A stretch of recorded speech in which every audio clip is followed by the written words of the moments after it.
Josh is screaming my name from somewhere behind me, and at the same time, he is in front of me, grabbing my arm and dragging me uphill. And the only thing worse than hearing my own voice screaming back from the trees is remembering the rule everyone who hikes the Smokies knows: don't respond when the woods call you by name, and realizing that whatever is chasing us has already learned how we sound when we're terrified. An hour earlier, we were still on the Appalachian Trail in the Smokies, somewhere between Newfound Gap and Clingman's Dome. And if I replay it now, I can see the exact moment it began, because we had already stepped off the white blazes without realizing it, and the forest had already gone quiet in that way people warn you about. That subtle drop in background noise that doesn't feel dangerous until you try to remember when it changed. We weren't scared then. We were annoyed. We were arguing about how far we drifted and whether the ridge was still to our right. And I remember thinking that we'd laugh about it later, because getting briefly off the trail isn't rare, and it doesn't turn into something else unless you let it.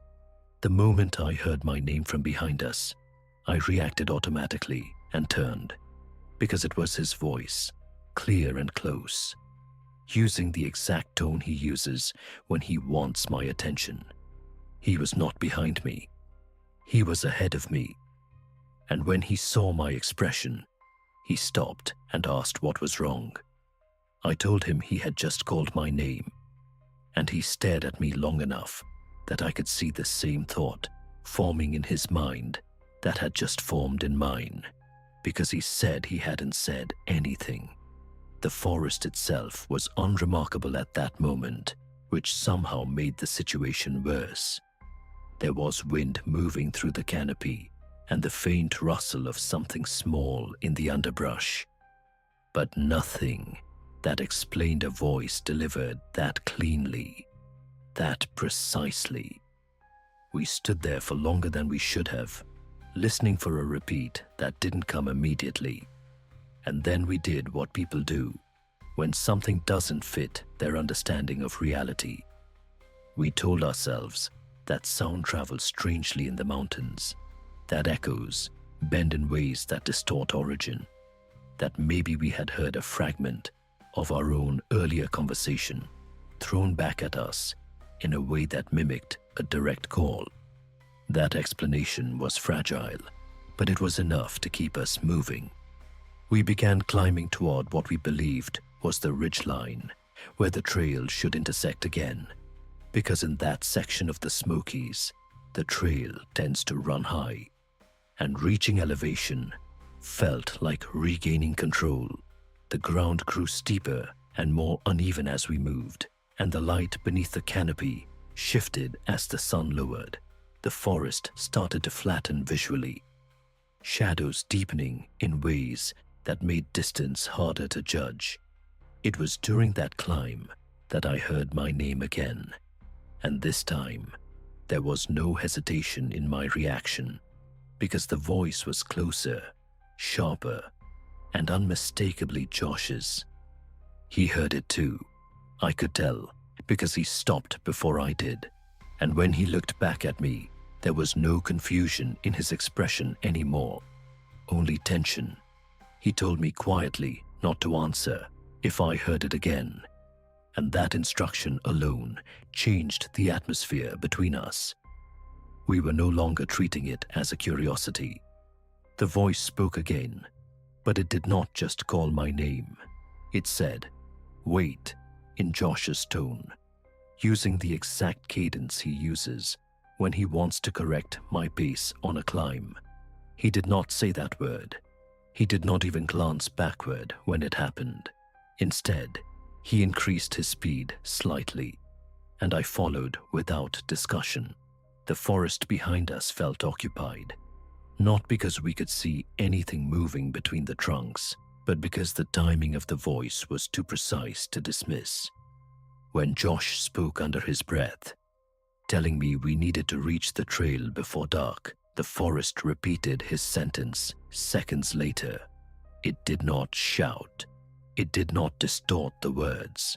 It simply replicated them in a neutral tone, as if replaying a recording. After that, something changed in the space behind us. The trees no longer felt like distance. They felt close, even when they weren't. Every gap between trunks felt occupied. Every stretch of shadow felt aware. And I became hyper-aware of the fact that whatever was following us wasn't guessing.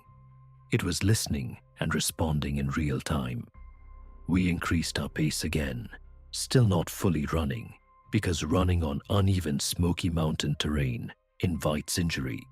The slope beneath our boots was unstable in places, covered in loose leaves and hidden roots. I concentrated on my footing while trying to regulate my breathing. But the sound behind us adjusted to match our speed. There was no lag, no confused crashing through brush that would suggest blind pursuit. It was controlled. The light continued draining from the forest, and with it, my sense of orientation.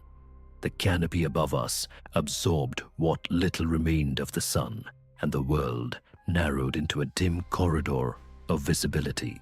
My heart was pounding hard enough that it drowned out some of the ambient sound, but not enough to miss the repetition when it came again. This time, it used my voice to call Josh's name, perfectly matching the inflection I had used minutes earlier when I stumbled. He heard it too. His shoulders tightened, and he did not look back. At that point, the fear was fully physical. My hands felt cold despite the exertion, and my chest felt constricted in a way that made it difficult to take deep breaths. The rational part of my brain kept searching for explanations, but none held under scrutiny because the timing of the responses was too immediate, too reactive to our specific movements and words. We started running then, not recklessly downhill, but uphill toward where we believed the ridge must be, because the only thing that felt worse than the presence behind us was the idea of being caught in that terrain after full dark. My legs protested almost immediately, muscles burning from the incline and uneven stride. I could hear something running behind us, matching our cadence in a way that suggested awareness rather than chance. When I stumbled and shouted Josh's name in alarm, the forest echoed it back, not as a fading echo, but as a layered duplication, as though more than one source had repeated it at slightly staggered intervals. The sound did not feel like a natural echo. It felt deliberate. Josh shouted at it once, not in anger, but in desperation, telling it to stop. The command was repeated back to us in his exact tone, stripped of emotion. That neutrality was worse than aggression would have been, because it implied imitation without intent to attack, and that uncertainty left no clear course of action except to keep moving. We reached what felt like a crest in the terrain, and I scanned desperately for any sign of a white blaze. For several agonizing seconds, I saw nothing but bark and shadow, and the realization that we might have misjudged the ridge entirely tightened something in my chest. My legs were trembling from exertion, and my vision had begun to narrow slightly at the edges. Then, finally, I caught sight of a faint white rectangle on a tree trunk ahead of us. The trail.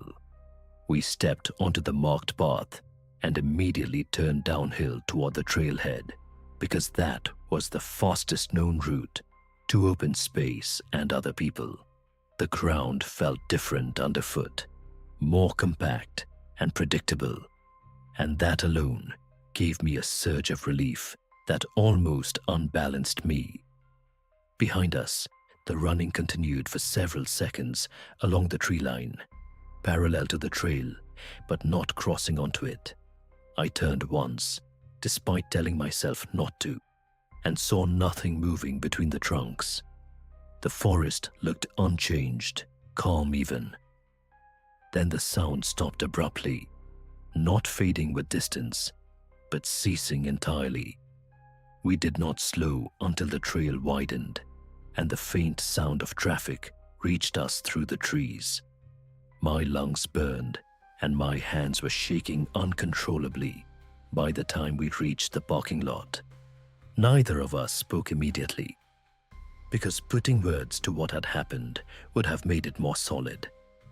I still cannot explain what followed us through that section of the Smokies. I do not know whether it was one source or several, whether it was something natural we do not yet understand, or something else entirely. What I know is that it listened closely enough to replicate our voices in real time, adjusted to our speed and direction without hesitation, and stopped only when we stepped back onto the trail. That is the part that unsettles me most. Not that it chased us, but that it knew exactly where the trail was and chose not to follow. Thanks for watching No Sleep Tonight. And if you enjoyed the video, don't forget to like, share, and subscribe. It truly helps this channel grow. And if you think this story was disturbing, wait until you hear what happened on Grayson Highlands. It's on your screen right now. I'll see you in the next video. And until then, sleep well.